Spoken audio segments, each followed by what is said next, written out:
Now, there's a reason. Everybody knows about the march, but maybe you don't know the reason. Remember that John Kennedy was planning on sending a new civil rights bill to Congress. Remember we talked about that? And it was going to be called, it would eventually be called the Civil Rights Act of 1964 because he's not going to live to see it passed. Well, he sent that to Congress on June 18, 1963. That was just 7 days after Medgar Evers' assassination. So on June 18, 1963, President Kennedy sent this new civil rights bill to Congress. It will eventually be called the Civil Rights Act of 1964. And here are the two things that this new bill called for. Okay, number one, this new law, if passed through Congress, would make discrimination illegal. It would make discrimination illegal in regards to race, color, religion, they call it gender now. At the time it said sex or national origin. So the law would make discrimination illegal in regards to a person's race, color, religion, gender or sex, and national origin. It would be illegal to discriminate anyone because of their race, color, religion, sex or gender, or national origin. That was the first part of this bill. The second part is it would desegregate all restaurants, hotels, theaters, bus stations, and any other businesses that were segregating Negroes at the time. So this new bill would require the desegregation of all restaurants, hotels, theaters, bus terminals, and any other businesses that were practicing segregation of Negroes at the time. So, this new law did two things. It made discrimination illegal in regards to race, color, religion, sex, or national origin. It also required the desegregation of all hotels, restaurants, theaters, bus terminals, and any other businesses that were segregating Negroes at the time. Now, supporters of this legislation organized a civil rights march on Washington. The reason we had a march on Washington was because people organized this to support Kennedy's bill. That's why we even had this march on Washington, because supporters of Kennedy's legislation organized this civil rights march. Now, the march was held for jobs and freedom. That's what they advertised it, for jobs and freedom. And if you look up at these two buttons up here, which we'll talk about, it says March on Washington, August 28, 1963, for jobs and freedom. But it was also set to support Kennedy's legislation. Now, the man that was totally responsible to organize this March on Washington was a person we talked about before that helped Martin Luther King Jr. start the SCLC, Bayard Rustin. Bayard Rustin is going to be the guy that's responsible to organize this whole thing. Bayard Rustin. And he was a member of the SCLC and one of the original founders with Martin Luther King Jr.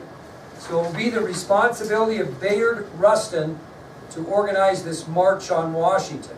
And what it was, and you probably know this, it was basically a peaceful protest march from the Washington Monument to the Lincoln Memorial. Not very far. And at the Lincoln Memorial, people were going to sing and give speeches in support of this civil rights bill. So the March on Washington was to originate at the Washington Monument and end at the Lincoln Memorial, where various people would sing, give speeches in support of that civil rights bill, etc. And this Civil Rights March will become the largest demonstration in American history to that point. Now, here's a question for you. Did Kennedy have anything to do with this march? No. When he heard news of the march, what was his thought process? Would he try to encourage it or discourage it? Why would he encourage? Very good. Why might he discourage it? It's pretty close. When the news of this march reached the White House, President Kennedy actually tried to discourage the march for two reasons. Now, Cody kind of alluded to a point, but it's not the exact point. You know, he might have thought it could have resulted in violence, but if it did result in violence, who would see it as negative that he needed? Congress. Okay? So Kennedy was concerned that Congress, especially Southern members of Congress, would see this demonstration as negative. And if they saw it as negative, the second reason he discouraged it is he thought they would vote against his bill. So he really tried to discourage this march because he thought Congress might see it as negative, and if they saw it as negative, they would vote against his bill. Well, despite the president's feelings, on August 28, 1963, more than 250,000 citizens, both black and white, made the march from the Washington Monument and gathered in front of the Lincoln Memorial. August 28, 1963, more than 250,000 citizens of this country, both black and white, marched from the Washington Monument and gathered in front of the Lincoln Memorial. One young black man came 1,000 miles to the march from Chicago, all the way on roller skates. He roller skated all the way to Washington from Chicago for this march. Now, not only did you have 250,000 people there, what else did you have? Millions doing what? Watching at home on television. Now, because the crowds were so big, they basically shut down Washington, D.C. for the day, and they put more than 1,000 law enforcement officers on duty. Because of what Cody said, is that they were expecting the possibility of negativism, maybe even violence. So they basically shut the city down for the day and put 1,000 police officers on duty. Now, this is kind of an interesting story because one of the most visible people at the march, other than Martin Luther King Jr., was a fellow by the name of A. Philip Randolph. Very important figure here. A. Philip Randolph. And he was 75 years old at the time of the march. He actually had tried to organize a march similar to this in 1941, but it didn't go through.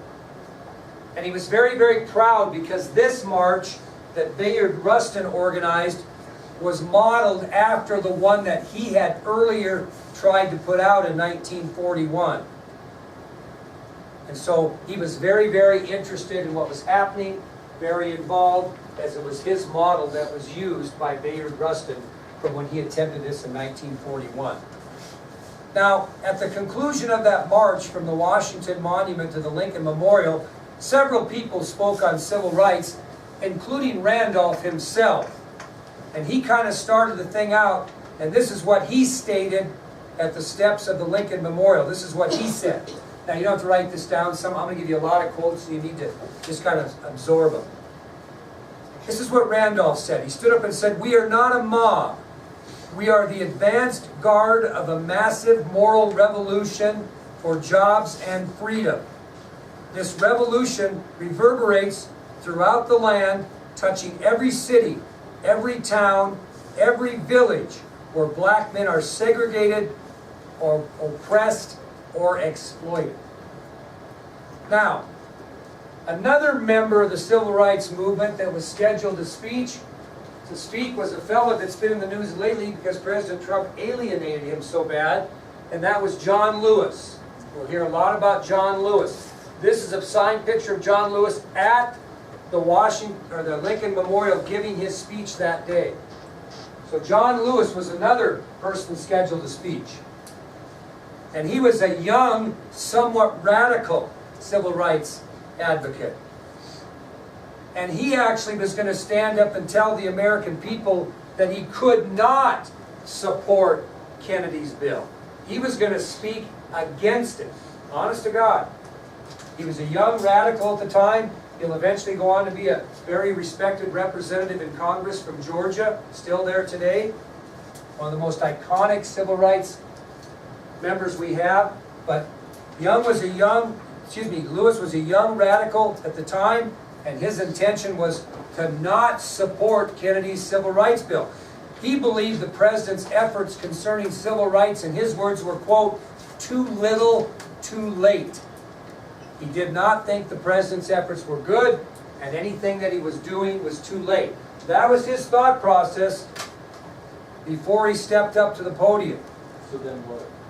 If it was too late, what was he proposing? Well, we don't, let me finish this and we'll see.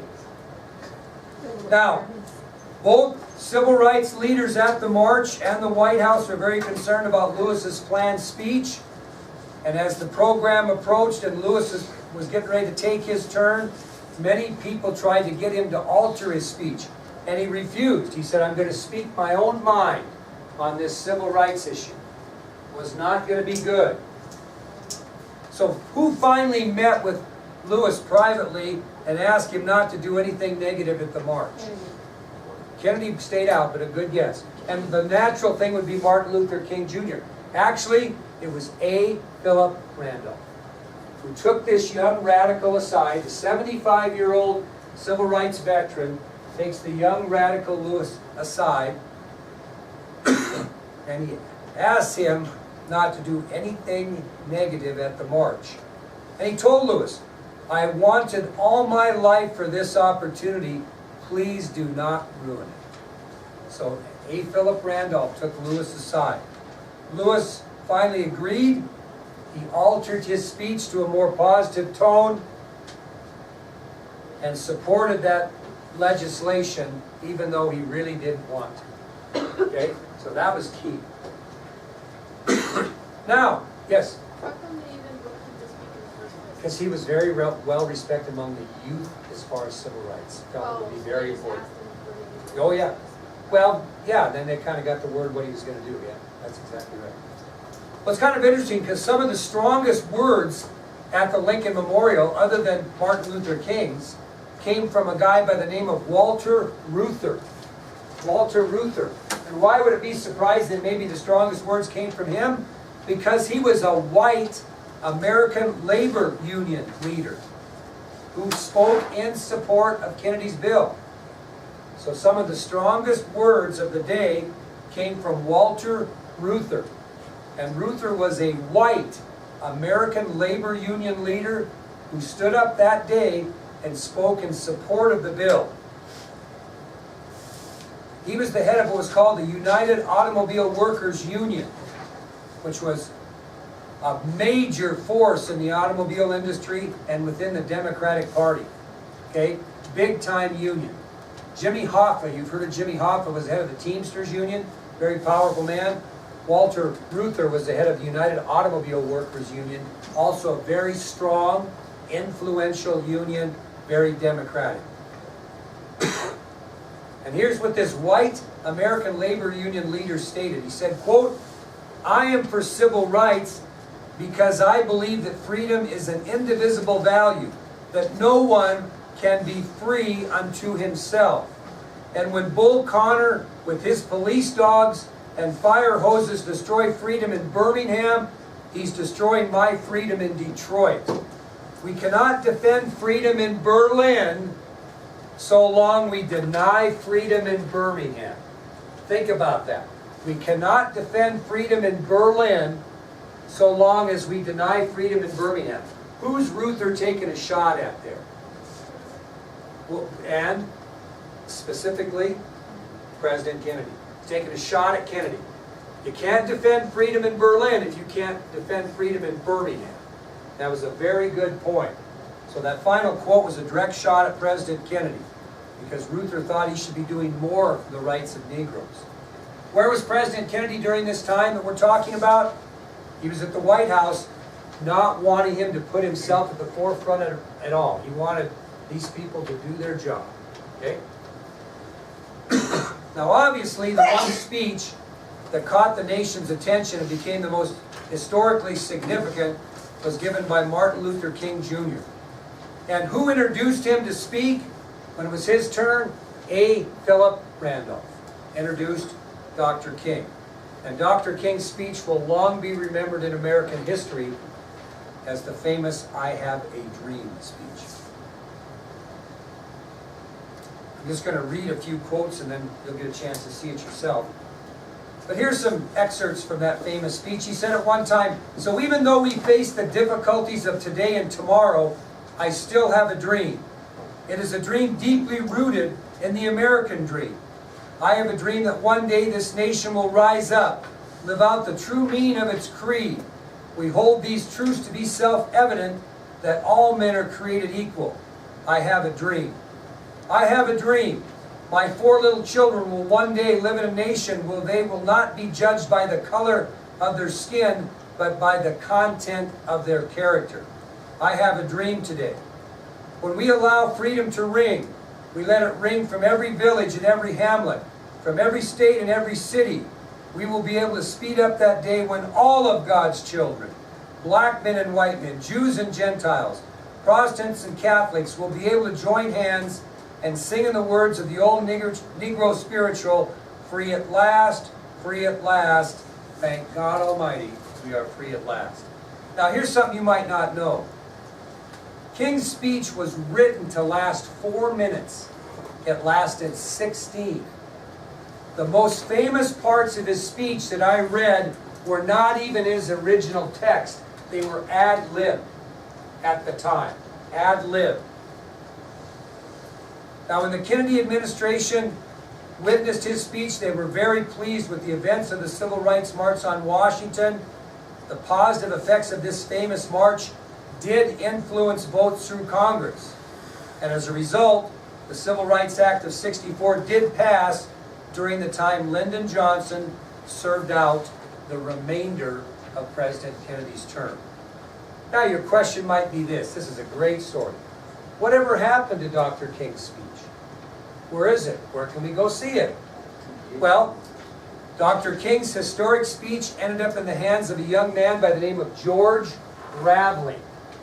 George Raveling. And George Raveling had unusual circumstances that occurred that led to him having final possession of the speech. Tell you a little bit about him, write down what you want, not that horribly important. But Raveling was just 26 years old at the time. He was a native of Washington, D.C. He was a former college basketball player at Villanova. And he was a last-minute volunteer for the March on Washington. And he was assigned a very coveted spot during the march right near the podium where Dr. King gave his speech. And immediately after King concluded his "I Have a Dream" speech, King started to fold it up, and at that point, George Raveling asked Dr. King if he could have it. And as a rabbi was congratulating Dr. King on his speech, Dr. King simply handed the speech to George Raveling.